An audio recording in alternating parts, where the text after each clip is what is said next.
He said she was just a coworker. I saw the text. They planned a weekend getaway on my birthday. I booked the same hotel, same floor, next room.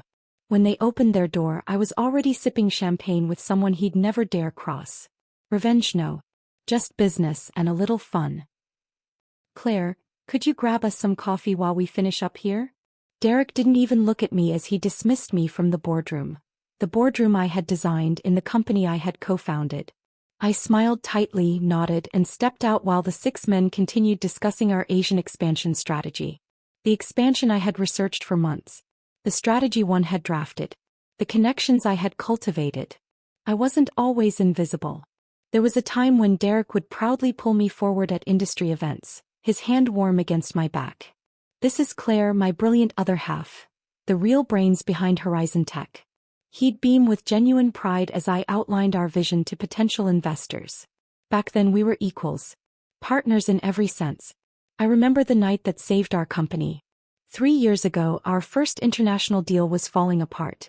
Supply chain complications in Singapore threatened to sink us before we could even establish a foothold. Derek paced our apartment, panic mounting as midnight approached.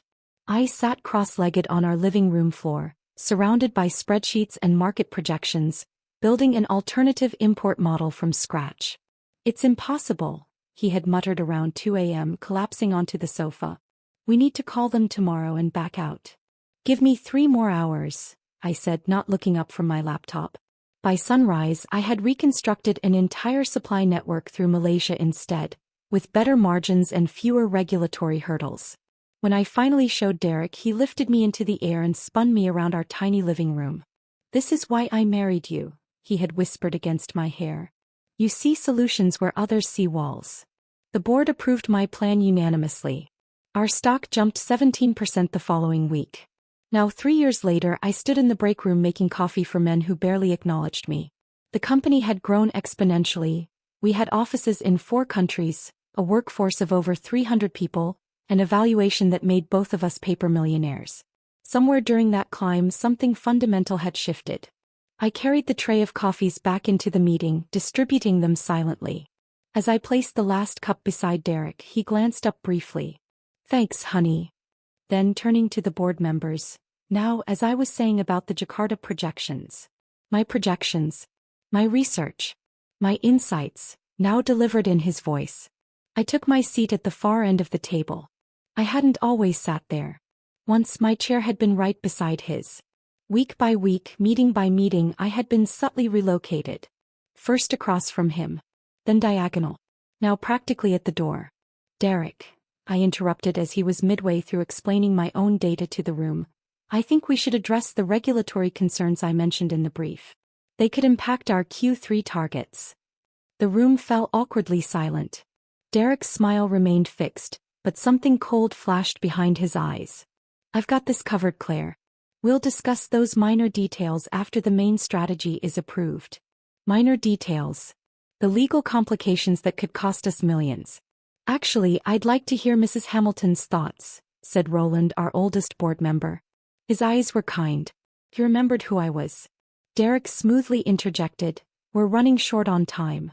My wife has prepared some notes on the matter. I'll have them distributed later. My wife. Not co-founder. Not CEO. Not even Claire, the financial strategist who had saved them from disaster multiple times. Just my wife. As if my Harvard MBA and decade of experience were merely charming accessories to my marital status. After the meeting, I confronted him in his office. Once our shared office, now just his, with my desk relegated to a smaller room down the hall. You completely dismissed me in there, I said, closing the door behind me. Derek sighed, loosening his tie. Don't be dramatic, Claire. I was managing the room. Those investors don't respond well to too many voices. Those investors were about to make a massive mistake based on incomplete information. Information I tried to provide. Everything worked out fine, he said, barely looking up from his phone. We got the approval we needed. That's not the point, and you know it. He finally looked at me, impatience etched across his features. What exactly is the point, then? That I didn't let you derail a critical meeting with technical minutiae? I stared at him, this stranger wearing my husband's face. The point is that you're erasing me from my own company. "You're overthinking this," he said, the dismissal so casual it stung. "We're just growing, adapting. Different phases require different approaches." Different approaches. Like him taking solo flights to conferences we used to attend together. Like forgetting our anniversary last month. Like coming home past midnight with the faint scent of unfamiliar perfume clinging to his collar. The signs had been accumulating for months. The distance. The dismissals. The way he'd check his phone and smile at messages that weren't from me. I wasn't blind, I just wasn't ready to connect the dots. That evening we hosted a company dinner at our home. As executives and their spouses mingled in our living room, I overheard Derek introducing me to a new client. "This is Claire, my wife. She keeps everything running smoothly behind the scenes." Behind the scenes. As if I were a stagehand rather than a lead actor in our success story. Something hardened inside me that night. As I served drinks and smiled at appropriate moments, I observed myself from a distance. This polished, efficient ghost of a woman I had become. Presentable. Polite. Powerless. 2 weeks later, Jenna Wallace joined our team as the new marketing director. Tall, ambitious, with sharp eyes that assessed everything as potential leverage. I watched how Derek leaned in slightly when she spoke, how his laugh became more genuine in her presence. During her first strategy presentation, she proposed rebranding efforts that directly contradicted my market research. Before I could speak, Derek was already endorsing her vision. "Brilliant perspective, Jenna. Fresh eyes are exactly what we needed." I sat silently watching this scene unfold like a spectator. Later, when I presented data showing why her approach might backfire in Asian markets, Derek pulled me aside. "Don't undermine the new talent," he whispered harshly. "It makes you look insecure." "It makes me look informed," I countered. "Her strategy ignores critical cultural factors." "You're being territorial. This isn't like you, Claire." But it was exactly like me. The real me, the one who built this company with meticulous attention to detail and uncompromising standards. The me he used to value. I noticed how Jenna would touch Derek's arm during conversations. How meetings with her always seemed to run late. How he'd mention her name at dinner. Casual references that felt deliberate, testing my reaction. Then came the night I asked him directly about their relationship. We were in our kitchen, the remains of a barely touched dinner between us. "You and Jenna seem close," I said carefully. He didn't look up from his phone. "She's just a coworker. Just a coworker." The lie wasn't what broke me, it was how little effort he put into it. He didn't even respect me enough to craft a convincing deception. In that moment, something inside me shifted, not in anger but in perfect crystalline clarity. I saw the complete architecture of what my life had become, and more importantly, I glimpsed what it could be instead. I didn't want to be seen anymore. Not as the patient wife, the shadow co-founder, the woman who forgives and forgets. I wanted to be remembered. And feared. That night I began planning my resurrection. My birthday was approaching. My 40th, a milestone that once felt significant. Derek and I had talked about celebrating in Bali or Kyoto years ago, back when we still shared dreams. But as the date drew closer, I expected nothing beyond a perfunctory dinner, if that. 3 days before, I casually mentioned it over breakfast. "Any plans for Friday? I thought maybe we could try that new French place downtown." Derek barely looked up from his tablet. "Can't. I'll be in meetings all day." No apology. No suggestion for an alternative. Not even the pretense of regret. "All night too?" I asked, keeping my voice neutral. He sighed, finally meeting my eyes with that look of practiced patience he'd perfected. "It's the Jakarta deal. You know how important this is. We've been working on it for months." I nodded, sipping my coffee. "Of course. I understand." And I did understand, far more than he realized. The Jakarta deal had been finalized 2 weeks ago. I'd drafted the final terms myself. Later that morning, I needed to check our shared calendar for an upcoming vendor call. I logged into our synced accounts, a system we'd set up years ago for efficiency. Derek had grown careless with his digital footprint, assuming I'd never look. Why would I?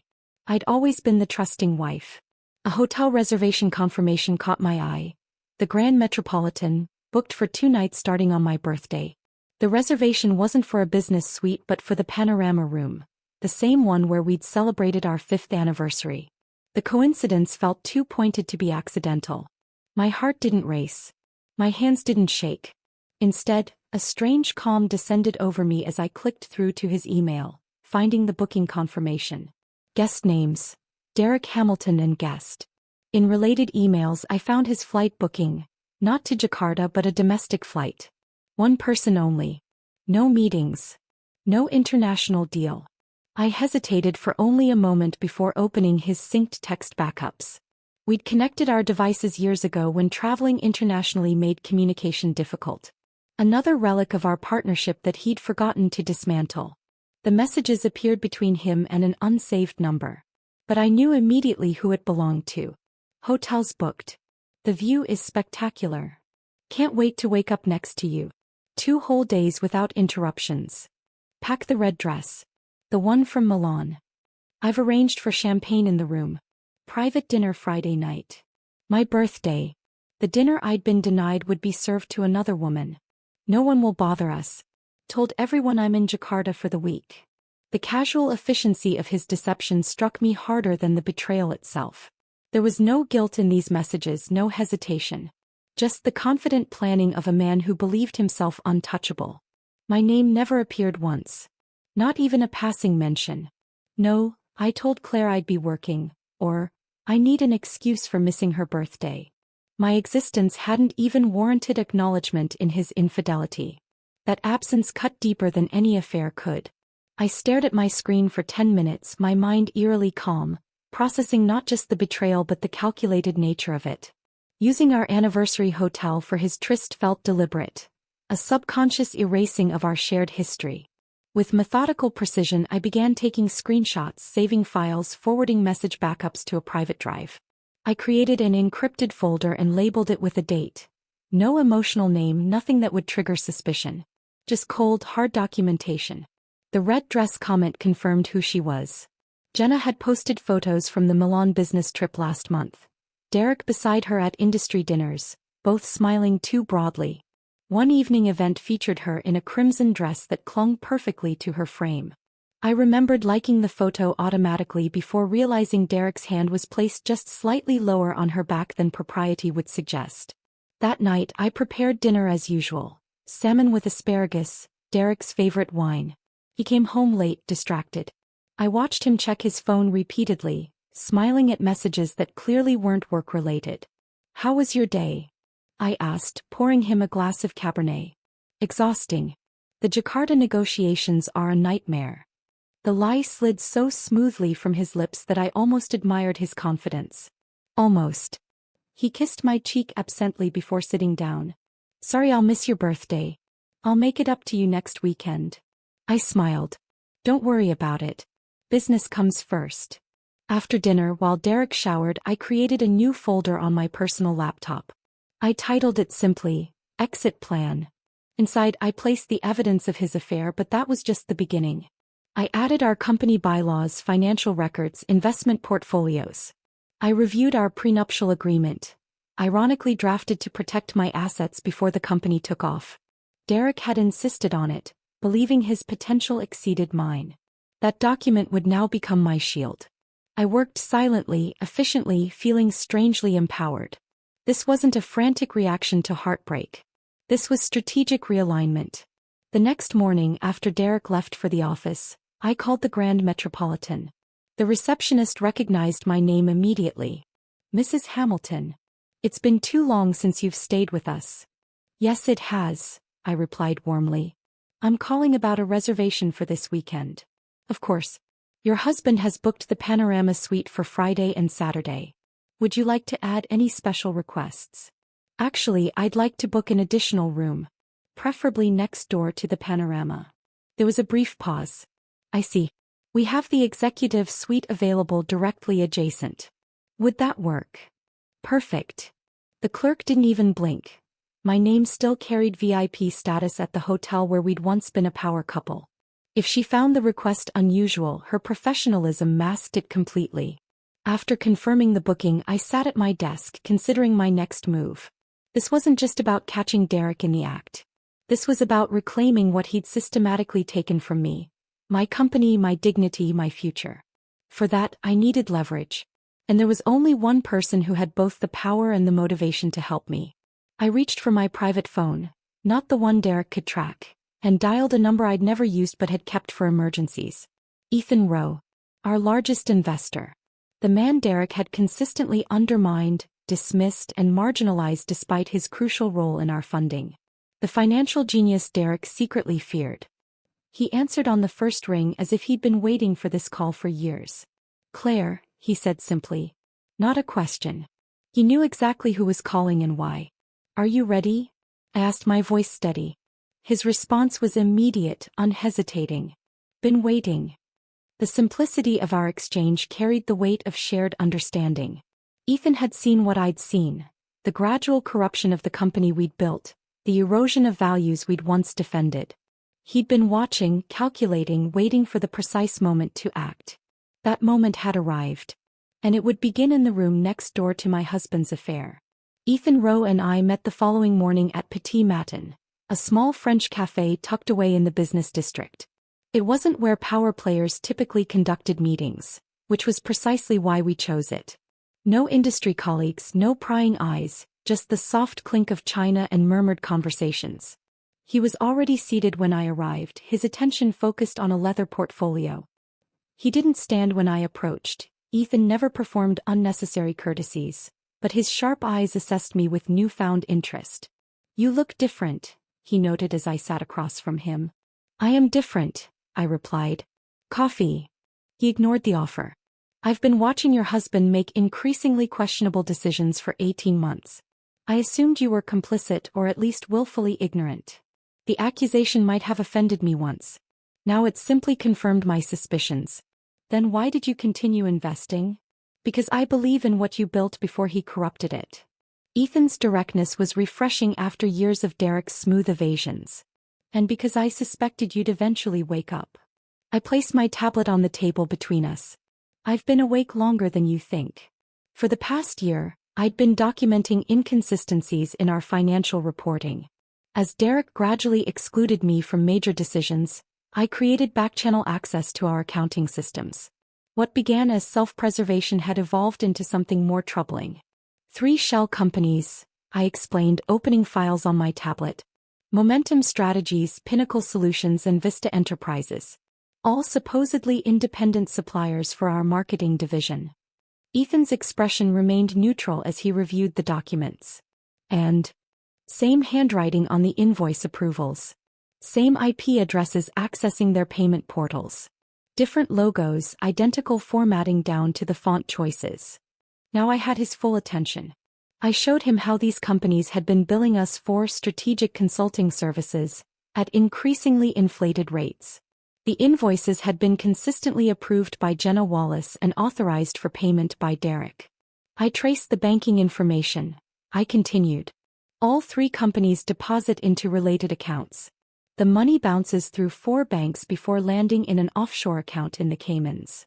"How long has this been happening?" 8 months. Started small, 10,000 here, 15 there. Now they're processing payments of 50,000 twice monthly." Ethan's eyes narrowed slightly, the closest he came to showing surprise. $500,000. And growing. He studied me carefully. "Why bring this to me instead of the board?" "Because Derek controls the board. And because you have resources I need." What I needed was a forensic auditor who could officially trace and document what I'd already discovered.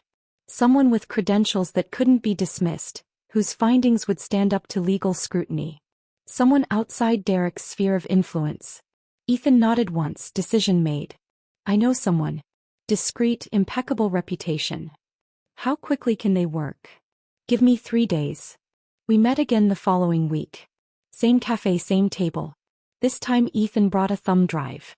"Your suspicions were correct," he said without preamble. "The money trail is even more elaborate than you suspected, but it all leads back to Derek and your marketing director. They've created quite the scheme, sophisticated enough to fool standard audits, but not forensic investigation." I felt no satisfaction at being right. Only a cold fury that had been building for months. "The question is," Ethan continued, "what do you want to do with this information?" It was the crucial question. I could take this evidence to the authorities immediately. Derek would likely face criminal charges. The scandal would damage the company, but we'd survive. It would be swift, devastating justice. But that wasn't what I wanted. I want control, I said simply. Not revenge. Control. Ethan's mouth twitched, almost a smile. Then we need to be strategic. Our meetings became regular, twice weekly, always at the same cafe. Nothing intimate, just war councils disguised as brunch. We developed a rhythm, a shared language of corporate strategy and contingency planning. I suggested embedding a new clause in our corporate bylaws. If the CEO was found complicit in ethical misconduct or financial violations, the board could suspend them immediately pending investigation. No lengthy procedures, no protracted voting process. Immediate removal. He'll never agree to it, Ethan said. He won't read it, I countered. Derek signs whatever I put in front of him if it's more than 2 pages long. Always has. I drafted the policy in dense legalese, buried it within updates to our standard operating procedures. When I placed it on Derek's desk among a stack of quarterly compliance documents, he predictably sighed. Do I really need to go through all this now? The board needs these signed before the Jakarta announcement, I said, the lie coming easily. He scrawled his signature across the pages without reading a single line. You handle the boring stuff so well, he'd said with a dismissive smile. I filed the signed documents officially the next day. The trap was legally set. Ethan and I planned for every contingency. We anticipated internal backlash, which board members would remain loyal to Derek, which executives might resign in protest. We prepared for PR fallout, drafting statements emphasizing corporate governance and ethical standards. We even strategized how to spin Jenna's inevitable exit, not as a scandal but as a routine reorganization. What about the clients who are personally loyal to Derek? Ethan asked during one of our sessions. I've been managing those relationships from the shadows for years, I replied. Most don't even realize how much they've been dealing with me rather than him. And the media? They'll want the salacious angle, executive affair, corporate scandal. We control the narrative by focusing exclusively on the financial impropriety. The personal aspects remain private. I didn't want Derek jailed or publicly humiliated for his affair. That was between us. What I wanted was to dismantle the power structure he'd built. His reputation as a visionary, his control over my company, his inflated pride.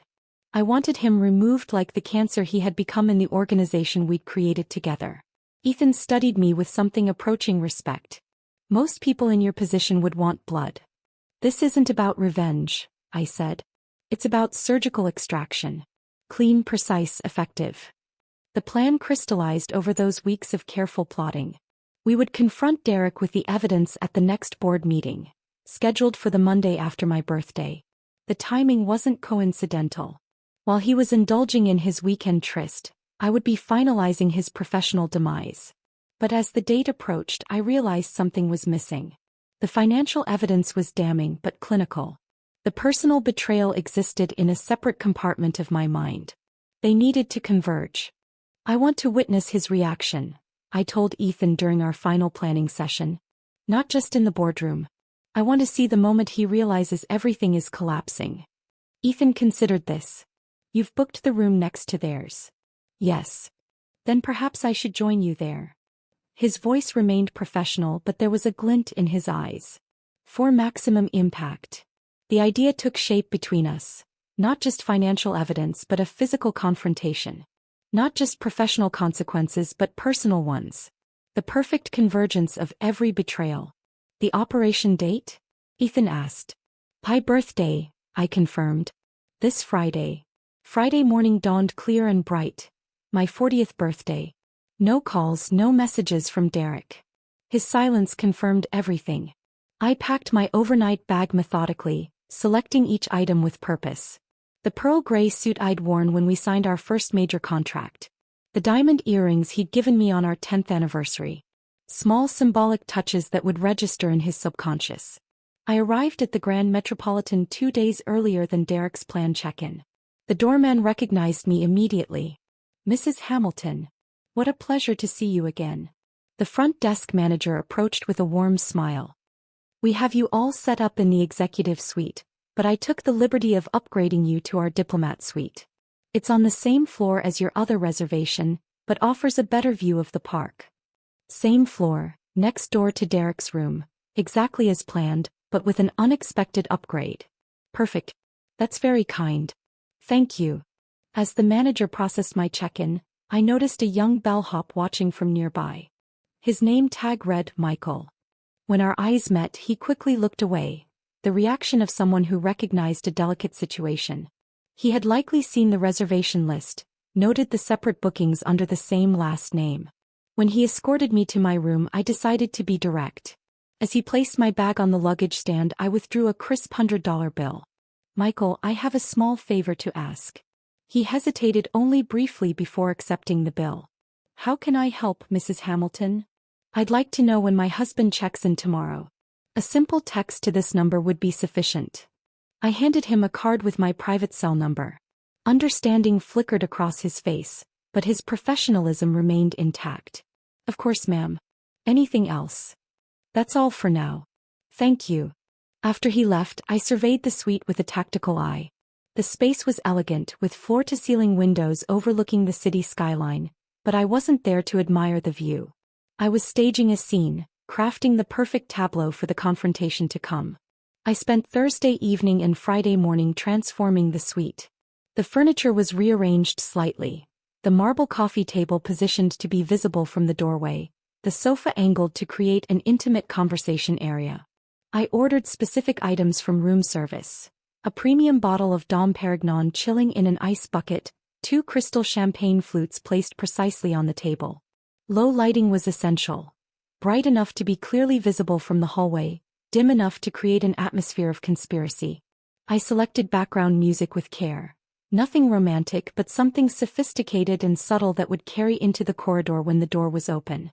Every detail was a calculated bullet aimed at Derek's psyche.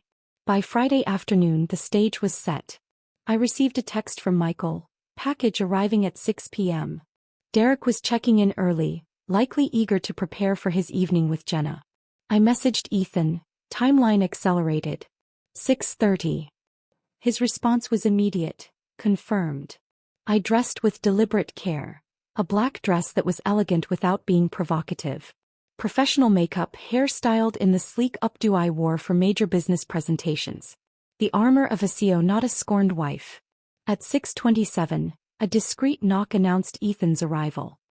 He entered carrying a leather briefcase, his expression as impassive as ever. "They're here," he said without preamble.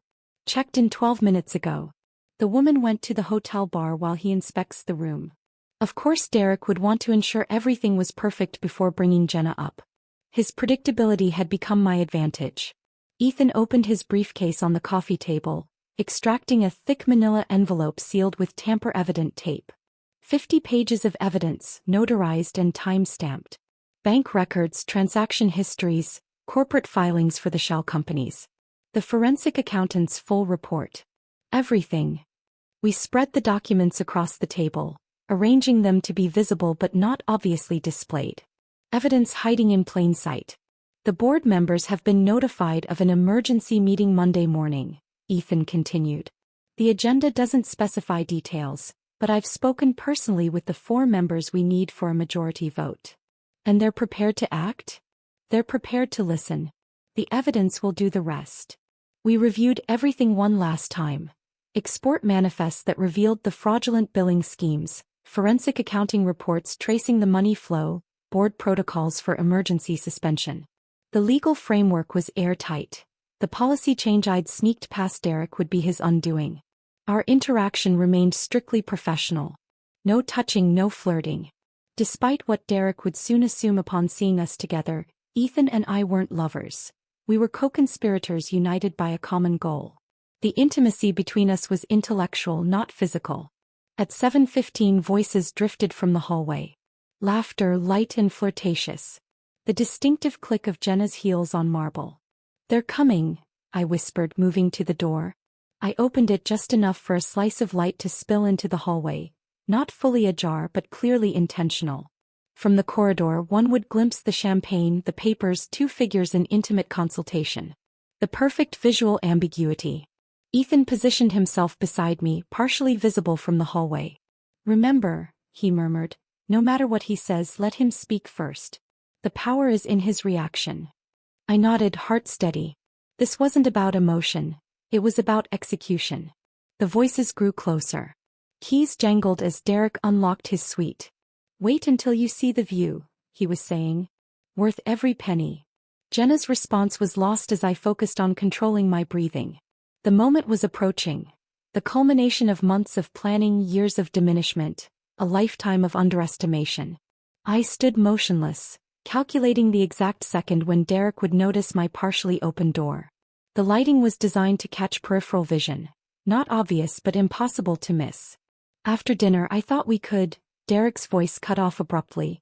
He'd seen it. I didn't breathe. I waited. One beat. Two.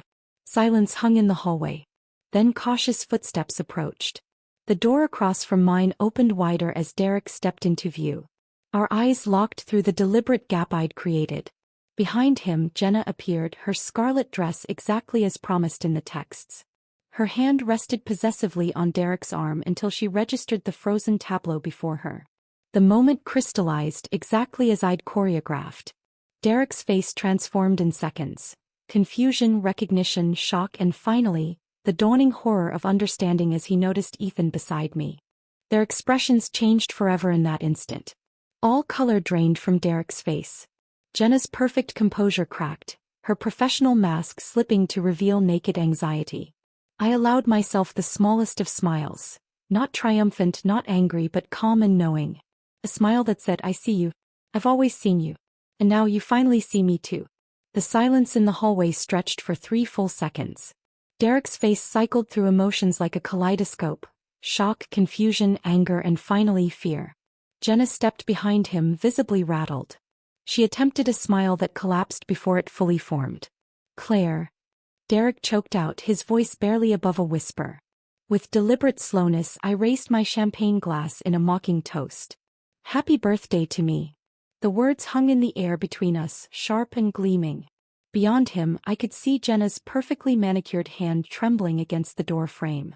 She hadn't expected this, to be confronted directly, to have her affair exposed through such a precisely orchestrated moment. Ethan stood from where he'd been seated, straightening his tie in an unhurried motion. His expression revealed nothing as he collected a document from the table. When he spoke, his voice carried the weight of absolute certainty. We'll need you at tomorrow's board meeting, he said. Not a request. A command. Derek's spine stiffened at Ethan's voice. The implications were registering now. Not just the personal betrayal, but the professional alliance I had formed with the investor he had systematically undermined. His eyes darted between us, calculating, reassessing the power dynamics that had suddenly shifted beneath his feet. He stepped forward, one hand extended in a placating gesture. Claire, this isn't what it looks like. The desperation in his denial almost made me laugh. After months of gaslighting and dismissal, he still believed I would accept whatever narrative he constructed.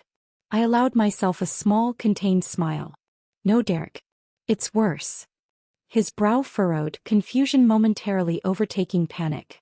Before he could respond, I stepped back and closed the door with a definitive click. The lock engaged with a sound that felt like punctuation, the period at the end of a marriage, a partnership, an era. Inside the room, I moved calmly to the sofa and sat down. Ethan remained standing, watching me with something approaching respect. Your hands aren't shaking, he observed. I looked down, surprised to find he was right. Despite the confrontation, my body remained steady. No trembling fingers, no racing heart, no surge of adrenaline. Just a profound sense of clarity. I've imagined that moment 100 different ways, I said quietly. The reality was better. Ethan nodded once, understanding. Now we prepare for tomorrow. We spent the next 3 hours refining our strategy for the emergency board meeting. Outside, we could hear Derek and Jenna arguing in harsh, hushed tones before they eventually left. Their evening plans, the romantic dinner, the champagne, the carefully selected red dress, all rendered meaningless by 7 seconds of unplanned confrontation. I slept soundly that night for the first time in months. No anxiety dreams, no waking to check my phone, no rehearsing conversations in my head.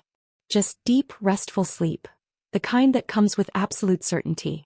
The board meeting was scheduled for 8 a.m. I arrived at 7:15, dressed in a charcoal suit with a single strand of pearls, authoritative without being aggressive. Ethan was already there, speaking quietly with two board members in the corner. They nodded deferentially as I entered. By 7:45, everyone had arrived except Derek and Jenna.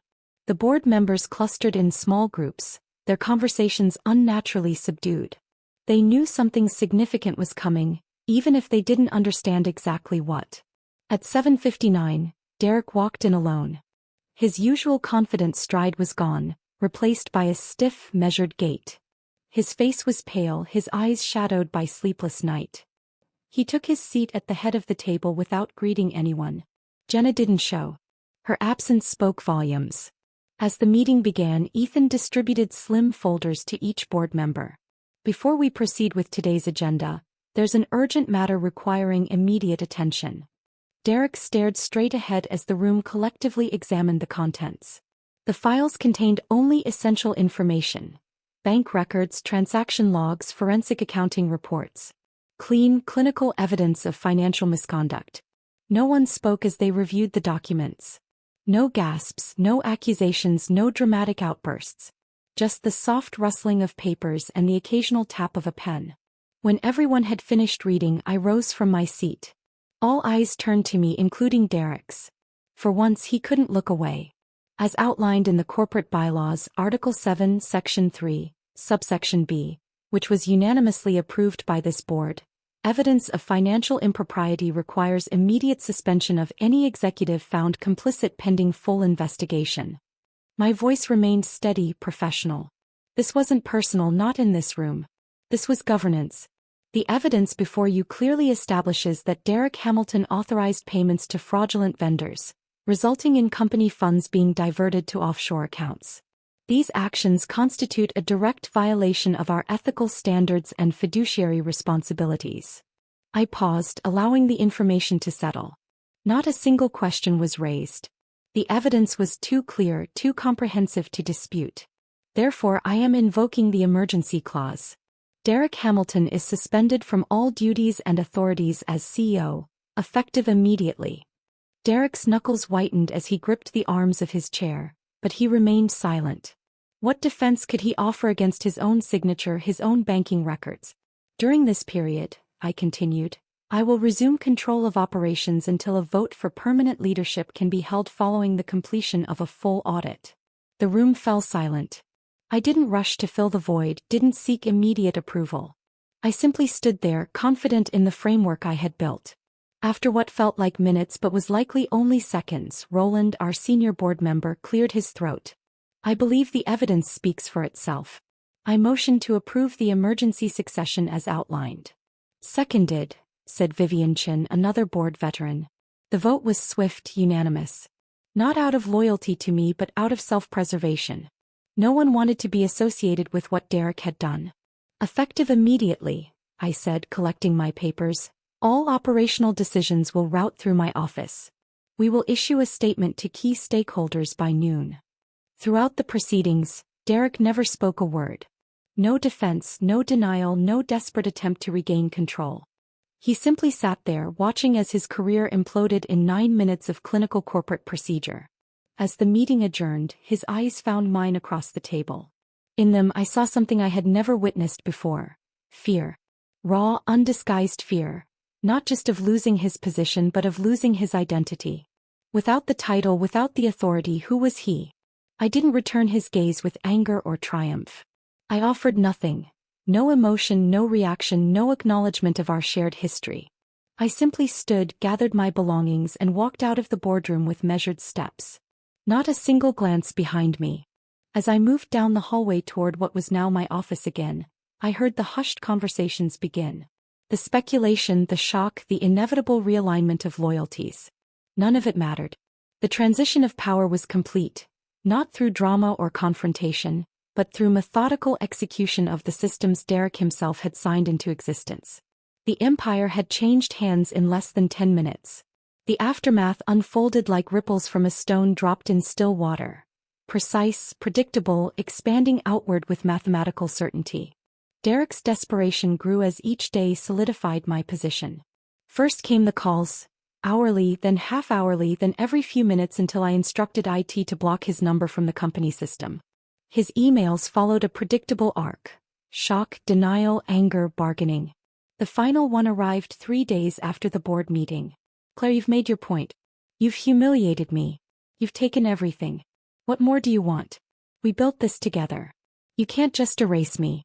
I didn't respond. There was nothing left to say. By the end of the week, he'd enlisted his mother, a woman who had barely spoken to me in years, to plead his case. She arrived unannounced at my office, eyes red-rimmed but chin held high. "He's devastated, Claire," she said, settling into the chair across from my desk without invitation. "I've never seen him like this. I'm sorry you've been drawn into this, Margaret." My tone was gentle but firm. "But this isn't a personal vendetta. Financial impropriety of this magnitude cannot be ignored. He made a mistake." "No." I slid a folder across the desk. "A mistake is accidental. This was systematic. 8 months of deliberate fraud." She didn't open the folder. He didn't need to. The truth was written across her face. She already knew. Mother's intuition, perhaps, or simply the recognition that the son she'd raised was capable of exactly this kind of calculated selfishness. "What happens now?" she asked quietly. "The company continues. The audit proceeds. Derek's involvement will depend on the findings." "And your marriage?" I met her gaze directly. "That ended long before any of this happened." After she left, I instructed security to update the visitor protocols. No more unannounced guests, regardless of family connections. Then I blocked Derek's personal email, his social media accounts, even the messaging app we'd once used for quick notes throughout the day. Complete digital excision. Jenna resigned 3 days later. No dramatic exit, no threats of legal action, just a brief, formal letter submitted through HR. Rumor circulated that she had left the industry altogether, accepting a position at a nonprofit on the opposite coast. I neither confirmed nor denied these rumors. Her departure was a footnote, not a chapter. My focus remained on rebuilding what Derek had nearly destroyed. The company needed clear, decisive leadership to weather the transition. I provided it without fanfare or dramatic declarations. My first symbolic act was subtle but unmistakable. I had Derek's corner office repainted, from the masculine charcoal he'd selected to a clean, neutral white. His heavy mahogany desk was replaced with a sleek glass one. His nameplate disappeared from the door, replaced by a simple CO office. No name needed. Everyone knew who occupied the space now. As the changes took effect, an unexpected phenomenon emerged. Staff morale soared. Productivity increased across departments. Meeting attendance reached perfect levels. Projects that had stalled for months suddenly found momentum. In private conversations, the truth emerged. Everyone had seen the cracks in Derek's leadership. The favoritism, the hasty decisions, the credit-taking. But no one had dared speak, fearing his volatility and vindictiveness. My calm, methodical approach provided the stability they had been craving. Under Ethan's and my joint leadership, we implemented strategic changes that should have happened years earlier. We restructured the board, bringing in 2 industry veterans who challenged our thinking in productive ways. We cut product lines that had been losing money for years but that Derek had refused to abandon due to personal attachment.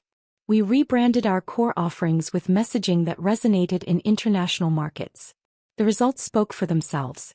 Within 6 months, revenue climbed 18%, our strongest growth period since the company's founding. We secured 3 major European contracts that Derek had pursued unsuccessfully for years. Clients who responded to our renewed commitment to transparency and innovative solutions. Throughout this period of transformation, I maintained a deliberate public composure. No triumphant LinkedIn posts. No cryptic quotes on Instagram. No interviews discussing the dramatic leadership change. I simply worked, allowing results to speak louder than any personal narrative could. The legal aftermath proceeded with similar efficiency. The forensic audit confirmed everything we had discovered and more. Derek faced serious consequences: financial penalties, legal restrictions, reputation damage. But I didn't push for criminal charges. That had never been my goal. Justice, not vengeance. Correction, not destruction. 7 months after the board meeting, Ethan stopped by my office late one evening. I was reviewing quarterly projections, preparing for the following day's investor call. He placed a bottle of wine on my desk, the same vintage we had served at our first major client celebration. Attached was a simple note card, "To the queen who never needed a crown." He left without further comment, our professional alliance continuing its effective course. We weren't friends, probably never would be, but we shared a mutual respect that served the company well. That night I took the wine home to my new apartment, a sleek, minimalist space 40 floors above the city. I opened the bottle and stepped onto my private balcony, watching as the city lights emerged against the darkening sky.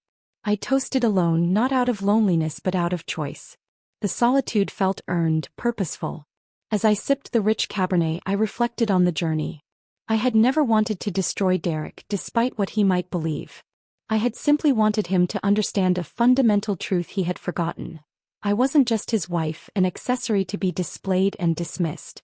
I was the empire, the architect, the vision. He had tried to reduce me to a shadow while he stood in the spotlight. He had tried to claim sole ownership of what we had built together. He had tried to cheat the very foundation that supported his success.